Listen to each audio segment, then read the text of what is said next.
Selamat datang di Roland Extra, selamat datang di video terbaru. Di video ini kita akan mengulas, mereview acara premium WWE SummerSlam Night 1 dan Night 2 2026. Pertandingan pembuka di SummerSlam hari pertama ini nampilin Liv Morgan yang mempertahankan WWE Women's World Championship-nya lawan Io Sky.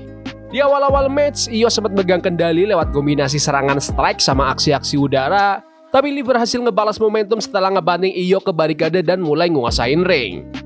Io nggak tinggal diam, dia ngebalas pakai double storm, ngerusak tangan kanannya Liv, terus makin menggila pakai misil dropkick, serangan bullet train sampai sunset flip powerbomb ke lantai luar ring.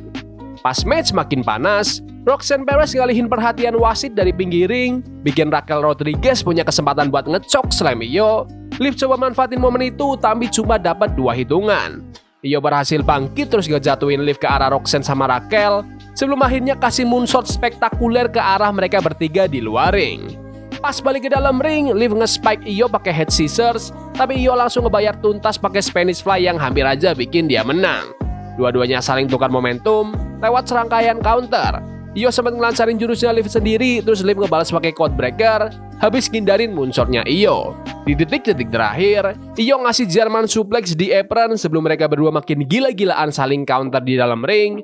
Io gagal moonsault, terus Liv Codebreaker sekali lagi, terus langsung nyamper pakai Oblivion untuk memenangkan pertandingan sekaligus mempertahankan WWE Women's World Championship-nya. Jujur, menurutku ini pertandingan yang mantap banget. Boleh dibilang ini salah satu match terbaiknya Liv Morgan. Sementara buat Io Sky sih udah kayak makanan sehari-hari ya, tiap kali dia dikasih durasi main yang panjang. Io tuh gokil banget di semua aspek, termasuk pas nge-sell gerakan lawan. Dan itu yang bikin match ini bener-bener luar biasa. Jempol juga buat Liv yang bisa tampil di level setinggi ini. Aku juga seneng mereka nggak ngelibatin cewek-cewek The Judgment Day buat nentuin hasil akhirnya. Dari awal aku udah nebak sih Liv yang bakal menang, soalnya ini pertahanan gelar pertamanya dia. Dan kayaknya reign dia bakal lumayan panjang nih. Harapannya sih kedepannya kita bisa lihat lebih banyak penantang sama pertahanan gelar buat Liv Morgan. Karakter dia tuh oke banget dan harusnya dapat porsi tampil yang jauh lebih banyak. Habis itu, WWE sempat nampilin beberapa legenda yang duduk di jajaran penonton pinggir ring. Mulai dari Mark Henry, Shawn X-Pac Worldman, dan Spivey sampai Jimmy Hart. Lanjut ke pertandingan kedua, ada pertarungan antara Solo Sikoa, LA Knight, sama Royce Kiss yang berhadapan lawan The Bloodline, Jake Fatu, Jimmy Uso, dan Jey Uso. Di awal match, Solo sempat ngeledek gaya run it back-nya Jey Uso yang langsung bikin penonton riuh banget.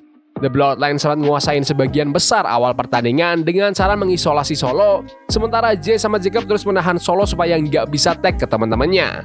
Akhirnya Solo nemu celah lewat pukulan-pukulan keras sama double clothesline ke Jacob dan Jey, sebelum akhirnya tag ke Royce Kiss. Royce langsung ngebalas momentum lewat deretan clothesline, running splash, world strongest slam ke Jimmy Uso, plus sit out spinebuster ke Jey Uso. Distraksi dari Jacob sempat bikin Jimmy megang kendali lagi lewat beberapa kali super kick, tapi Royce langsung ngebalas pakai spinning power slam. LA Knight masuk ke ring dan ngebantai Jey pakai power slam sama elbow drop, sebelum Jey ngebalas pakai spear yang hampir dapat 3 count. Aksi di ring makin panas pas Solo ngenain spearing Solo ke Jimmy, dibalas Jacob pakai impeller DDT, terus Royce ngadepin Jacob sebelum ngebanting dia nembus barikade pakai power slam. Puncaknya terjadi pas LA berhasil selamat habis kena Uso splash. The Uso sempat mau ngelepasin Wandy tapi Solo langsung motong pakai Samoan Spike ke Jimmy. LA yang lihat kesempatan itu langsung ngebantai Jey Uso pakai BFT untuk memenangkan pertandingan. Habis match selesai, Solo Sikoa selebrasi bareng Royce Kiss sama LA Knight. Solo sempat minta peluk ke LA dan LA pun langsung meluk dia diiringi sorakan rame dari penonton.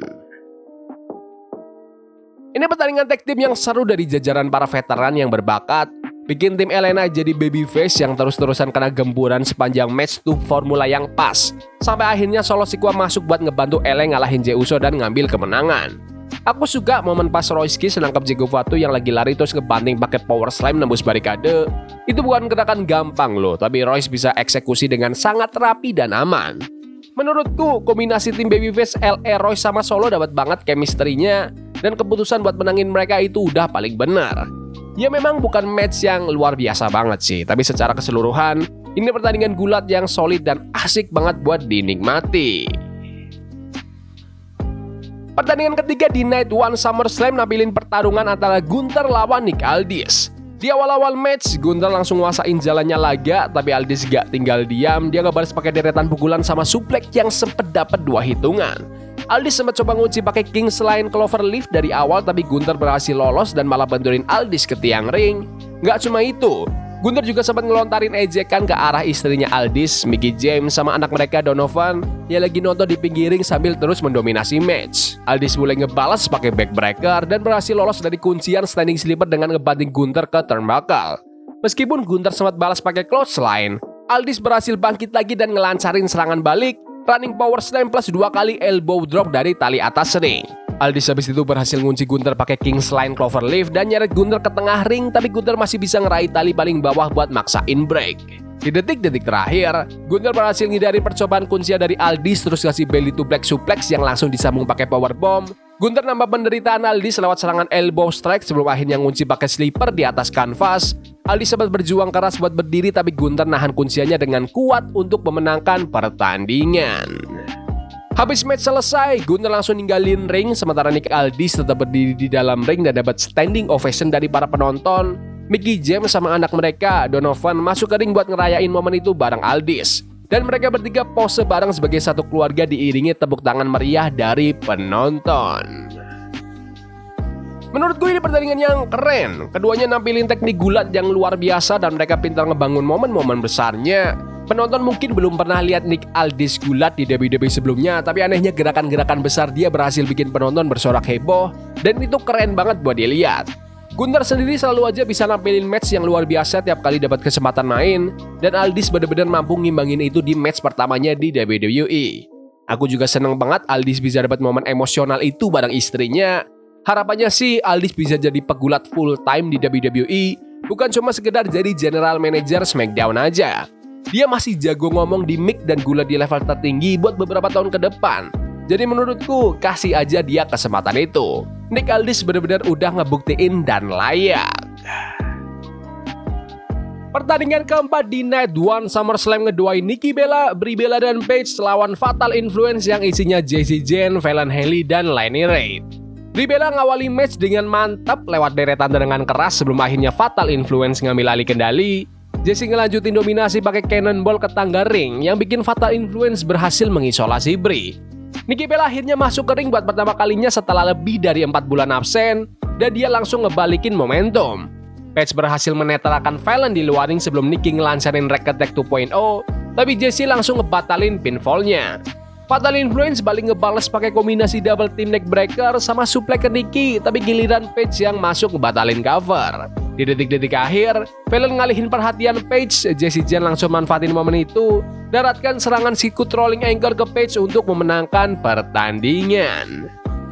Habis match selesai, Paige meluk The Bella Twins dan mereka bertiga berdiri bareng di tengah ring, tapi momen itu buyar pas Nikki Bella mendadak ngehantam Paige pakai forearm sebelum akhirnya ngebantai pakai pukulan bertubi-tubi. Nikki benar-benar mengincar lehernya Paige sambil teriak "This is my house", terus nutup aksi brutalnya itu pakai Rack Attack 2.0.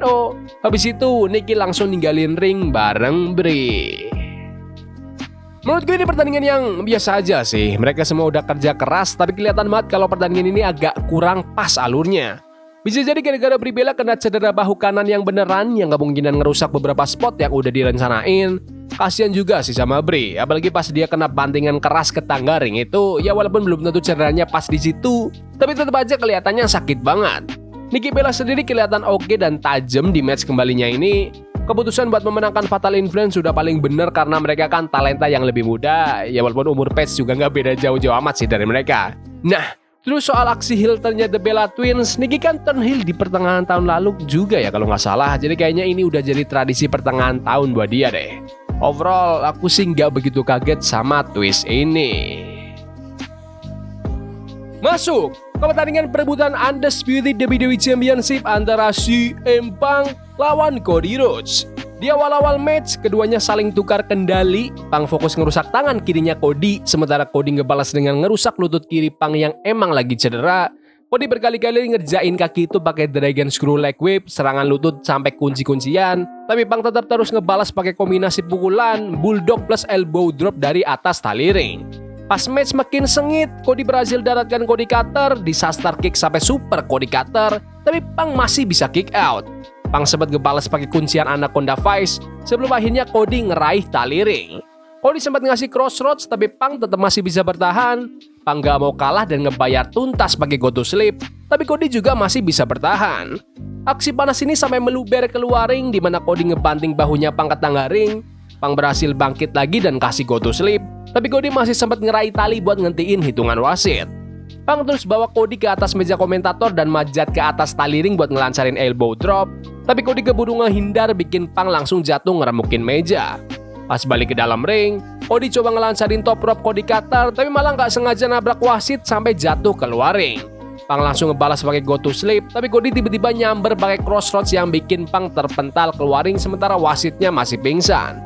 Gak lama abis itu, Randy Orton mendadak return dan masuk ke ring langsung lumpuhin Cody Rhodes pakai RKO.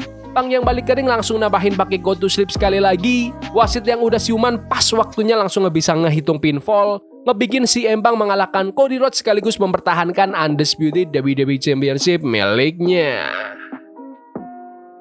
Pertandingan yang luar biasa, gaya gulat old school di mana masing-masing nargetin bagian tubuh lawan sepanjang pertandingan.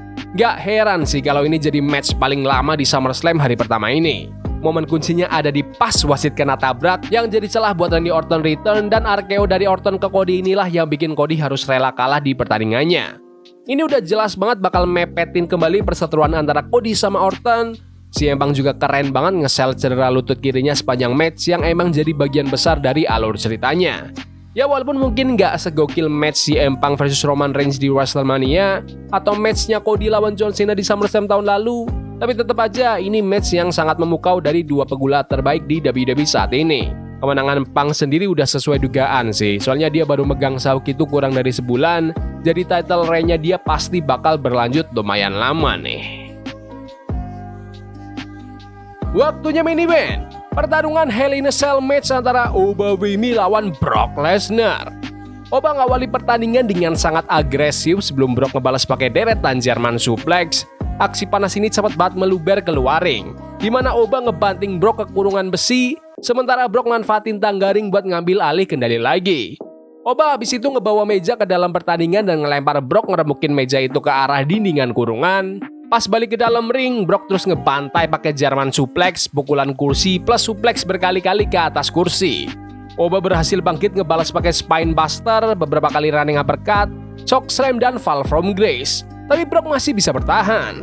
Brock gak mau kalah dan ngebalas pakai 3 kali F5 berturut-turut. Tapi gokilnya Oba juga masih bisa bertahan. Memasuki detik-detik akhir pertandingan, Brock gunain kursi lagi sebelum akhirnya ngerobek kain kanvas ring dan ngebuka papan kayu. Dia ngelanjutin aksi gila itu pakai tombstone pile driver tepat di atas permukaan papan kayu yang terbuka.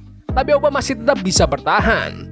Pas Brock ngambil kursi sekali lagi, Oba berhasil ngelancarin counter, mendaratkan fall from grace untuk memenangkan pertandingan. Habis match selesai, Obafemi selebrasi di dalam ring pas tayangan siaran kelihatan udah mau berakhir. Gak lama kemudian, Brock Lesnar balik lagi ke ring bareng Paul Heyman. Brock ngajak Oba jabat tangan sebelum akhirnya meluk dan ngangkat tangannya Oba tinggi-tinggi. Brock terus ngambil mic dan ngomong ke arah penonton, ngucapin selamat ke Obafemi atas kemenangannya. Dia nyebut Oba sebagai masa depan WWE dan bilang kalau dirinya mewakili masa lalu, sedangkan Oba adalah masa depan. Brock salaman sekali lagi sama Oba sebelum ninggalin ring dan Obafemi pose di hadapan para penonton pas SummerSlam Night 1 hari ini resmi ditutup. Agak susah sih buat nge-review match yang satu ini soalnya durasinya nggak begitu panjang, tapi dari awal sampai akhir bener-bener padat aksi. Gak ada tuh momen mereka cuma diem lakuin armbar atau ngambil nafas, isinya bener-bener big move after big move. Jadi tipe pertandingan yang tinggal kalian nikmati aja sebagai penggemar gulat profesional. Banyak banget gerakan raksasa di match ini dan mereka berdua saling kick out dari serangan-serangan maut. Tapi ya emang gitu kan gaya pertandingan level main event WWE. Buat kalian yang gak ngikutin Obafemi di NXT, salah satu hal yang aku suka dari dia tuh kemampuannya nge-sell gerakan lawan yang oke banget. Bukan cuma soal gerakannya aja ya. Dia emang punya spot tanpa sell, tapi secara keseluruhan dia pintar banget nge-sell efek dari serangan lawan. Aku juga ngerasa penampilan Brock Lesnar sebagai veteran di sini benar-benar mengagumkan. Momen pas Brock Lesnar kayak kasih restu dengan bilang kalau dia adalah masa lalu dan Oba adalah masa depan itu keren banget. Banyak rumor bilang kalau Brock emang seneng banget kerja bareng Oba, jadi kelihatan banget rasa hormat itu di antara mereka. Dan Oba jelas makin layak dapat rasa hormat itu lewat penampilannya di acara ini. Brock sih emang belum resmi pensiun kayaknya, tapi bisa jadi ini pertandingan terakhirnya dia. Pas video ini dibuat, kita emang belum tahu pasti sih. Kelihatannya WWE sekarang lagi ngejar durasi sekitar 3 jam buat acara-acara premium mereka. Aku sih nggak keberatan sama sekali, ya mungkin ada beberapa yang agak lebih panjang dikit, tapi sebagian besar acara premium tahun ini emang durasinya sekitar 3 jaman. Oke, secara keseluruhan SummerSlam hari pertama ini benar-benar luar biasa. Kualitas pertandingannya ada di level yang oke, bahkan ada yang sampai level gokil. Menurutku, Obafemi Brock Lesnar, Cody Rhodes, CM Punk, Liv Morgan sama Io Shirai semuanya nampil dengan sangat memukau. Bener-bener bikin terpukau sih semuanya. Ini fix jadi SummerSlam Night 1 yang luar biasa. Aku senang banget nggak ada keterlibatan selebriti yang berlebihan dan acaranya bener-bener fokus ke para pegulat di atas ring. Gak sabar lanjut ke SummerSlam hari kedua besok. General Manager SmackDown Nick Aldis membuka hari kedua SummerSlam 2026 dengan mengumumkan kalau dia udah balik menjabat. Gak cuma itu, dia juga ngasih kejutan soal perubahan di laga perebutan status penantang utama WWE Championship. Pertama, Aldis memasukkan Gunther ke dalam pertandingan. Gunther pun berterima kasih dan mereka berdua salaman. Sami Zayn sempat protes sama keputusan ini, tapi Aldis langsung umumin satu nama lagi. Kevin Owens secara mengejutkan balik setelah 17 bulan absen gara-gara operasi leher dan resmi jadi peserta keempat di laga ini. Masuk ke pertandingan Fatal 4-Way buat memperebutkan posisi penantang utama WWE Championship ini yang akhirnya mempertemukan Sami Zayn, Finn Balor, Gunther, dan Kevin Owens yang baru aja comeback. Owens langsung menggebrak sejak awal, dia ngacak-ngacak Gunther sama Balor, terus sempat pelukan sebentar sama Sami, sebelum akhirnya mereka berdua malah saling hajar. Owens lanjut melancarkan Swanton ke arah 3 lawannya di luar ring, dan gak lama kemudian dia mendaratkan Swanton Bomb lagi ke Gunther. Gunther balas menguasai jalannya laga lewat pukulan-pukulan keras, powerbomb plus Boston Crab. Di sisi lain, Balor gak mau kalah dan membalas lewat serangan Sling Blade sampai coup de grace yang hampir aja bikin dia menang. Di menit-menit akhir, suasana makin panas.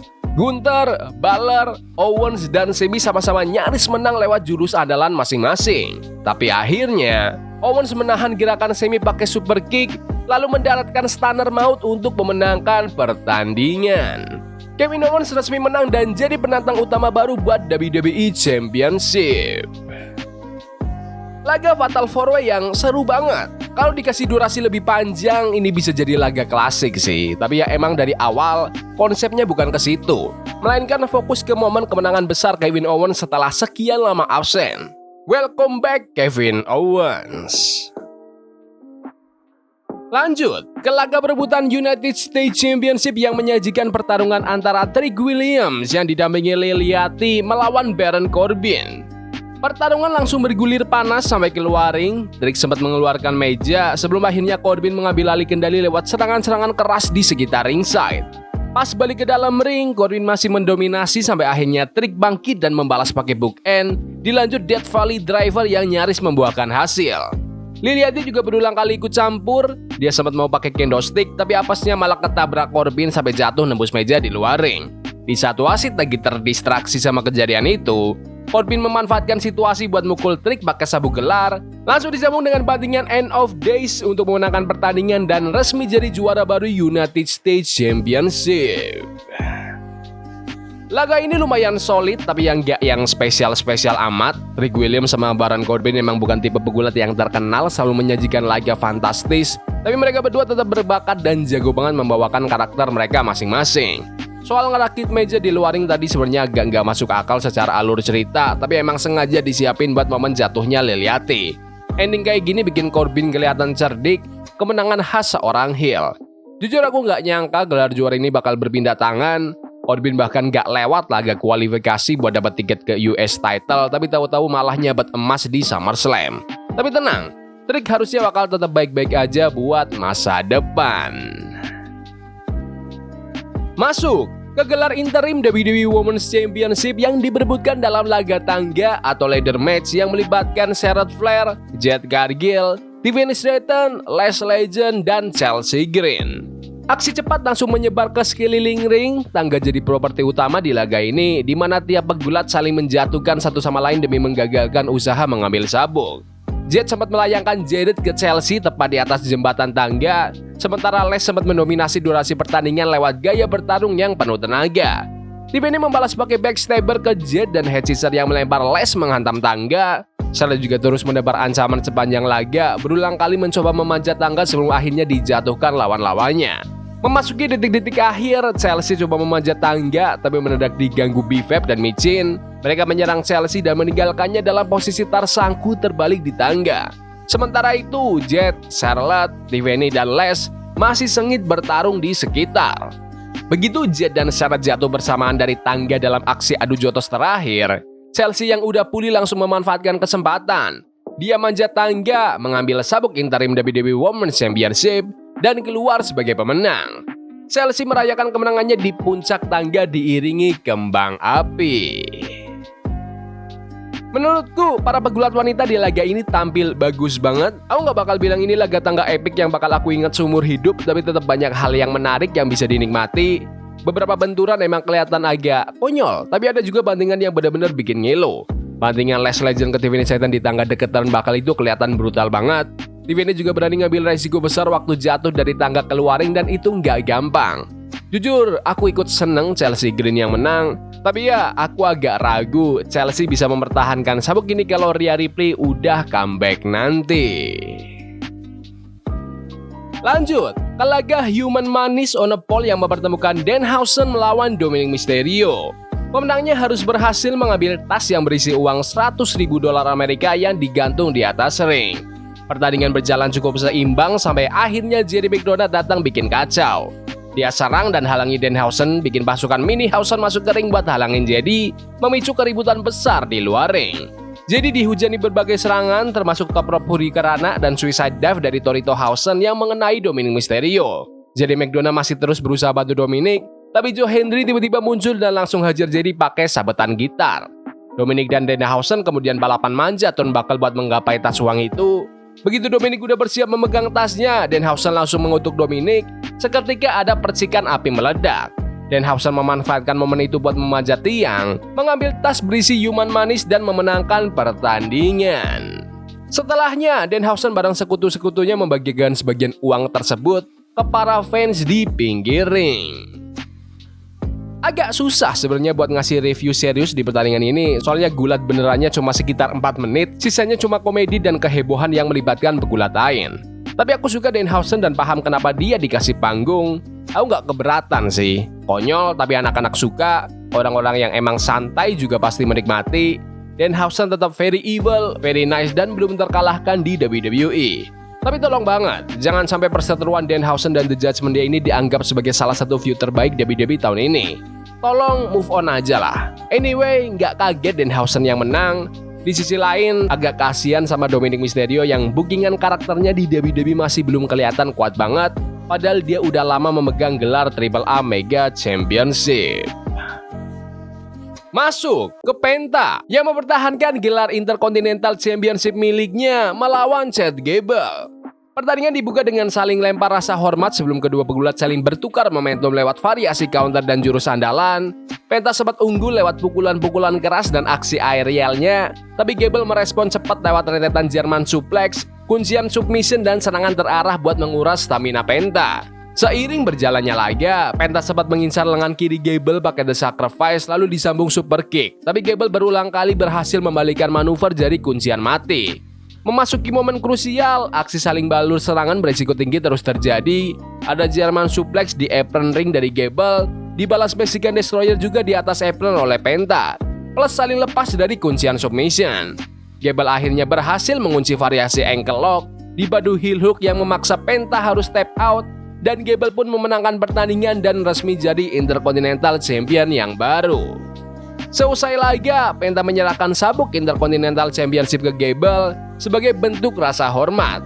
Gable merayakan kemenangan manis ini di dalam ring bersama istri, anak-anak, dan orang tuanya.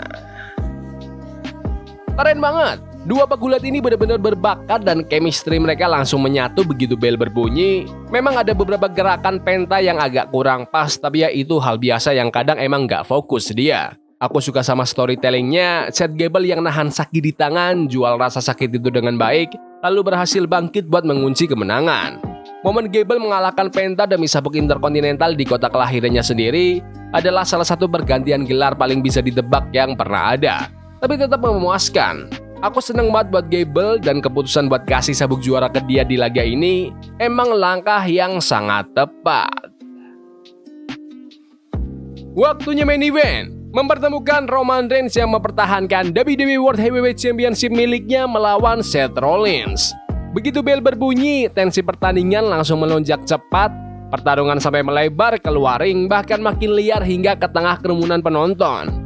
Seth sempat memegang kendali lewat beberapa kali aksi dive keluar ring, tapi Roman gak tinggal diam dan membalas pakai pukulan-pukulan telak plus powerbomb ke meja komentator. Gak mau kalah, Seth balik menghantam Roman ke meja yang satunya. Sebelum akhirnya mereka berdua kembali ke dalam ring buat melanjutkan duel. Di dalam ring, jual beli serangan yang sengit terus terjadi. Seth mendaratkan pedigree dan dilanjut The Storm, sementara Roman membalas lewat Superman Punch, Spear, dan kuncian guillotine. Kedua pegulat sama-sama sanggup bertahan dari jurus-jurus pamungkas lawannya, bahkan setelah kena finisher berkali-kali. Karena duel terlalu sengit, wasit sampai kena senggol di akhir-akhir laga. Apesnya, pas wasit lagi tergeletak, Seth justru berhasil melancarkan Storm lagi tanpa ada wasit yang menghitung. Memanfaatkan situasi wasit yang belum sadar, Seth ambil kursi bawa masuk ke dalam ring, mengingatkan kita sama sejarah kelam mereka berdua zaman di The Shield dulu. Tapi uniknya, Roman menolak buat pakai senjata itu dan malah melempar kursinya keluar. Mereka berdua pun memilih lanjut bertarung secara bersih tanpa alat bantu. Pertandingan berlanjut makin intens lewat variasi counter dan jurus andalan. Seth sempat mendaratkan pedigree lagi dan mencoba Storm, tapi Roman berhasil menghindar. Roman langsung balas dengan spear bertubi-tubi. Begitu wasit mulai sadar, Roman mengeksekusi satu spear terakhir untuk memenangkan pertandingan dan mempertahankan WWE World Heavyweight Championship-nya. Seusai laga, Roman Reigns dan Seth Rollins akhirnya duduk bersandar di sudut turnbuckle yang berseberangan, sampai akhirnya Roman berdiri dan mengulurkan tinjunya. Seth menerima ajakan itu dan melakukan fist bump, sebuah momen saling hormat atas sejarah panjang mereka sebagai anggota The Shield. Seth juga meninggalkan topeng khas The Shield di tengah ring sebagai bentuk penghormatan buat Dean Ambrose. Roman Reigns merayakan kemenangannya bersama sabuk WWE World Heavyweight Championship, sementara Seth berjalan pelan menyusuri panggung dan sempat menengok balik ke arah ring. Roman mengambil topeng The Shield tersebut, menatap Seth buat terakhir kalinya dan berdiri gagah di dalam ring, memegang sabuk juaranya seiring berhentinya tayangan SummerSlam hari kedua ini. Ini adalah satu lagi laga main event yang luar biasa fantastis dari Roman Reigns, sama epicnya kayak laga dia lawan si Empang di WrestleMania kemarin. Ada banyak banget momen nearfall yang bikin senut-senut. Dua-duanya saling mengeksekusi finisher lawannya. Mereka harus melancarkan finisher berkali-kali, sampai-sampai Roman butuh 3 kali spear cuma buat mengunci kemenangan. Tapi ya, ada beberapa hal yang aku kurang suka sih, kayak pertarungan di luar ring yang kelamaan sama aksi hancur-hancuran meja.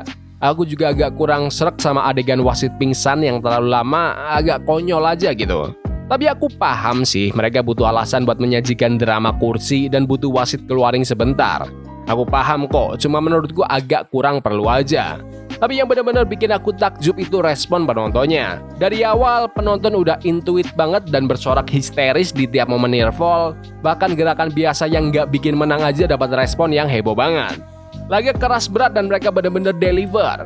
Kerja bagus banget buat Roman dan Seth Rollins. Momen penutup antara Roman dan Seth juga kelihatan keren dan emosional. Aku senang buat mereka berdua yang udah bersahabat sejak lama, dan aku yakin mereka juga menikmati laganya sama besarnya kayak kita yang nonton. Oke, bisa dibilang SummerSlam jadi acara premium WWE terbaik sepanjang tahun ini.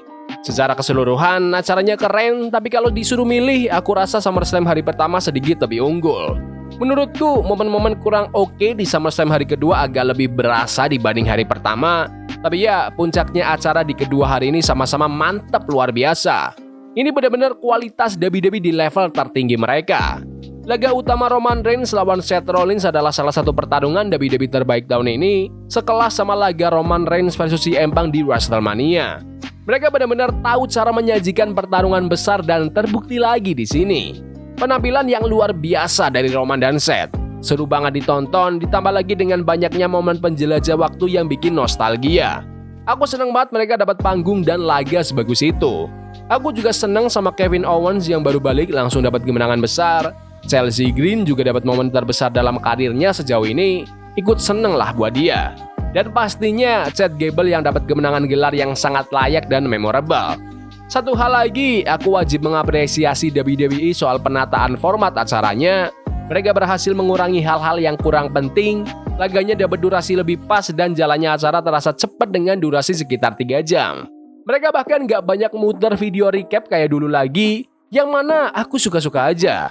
Kalau dibandingin sama WrestleMania kemarin, acara SummerSlam kali ini ditata jauh lebih rapi, kelihatan kalau WWE mau belajar dari evaluasi sebelumnya.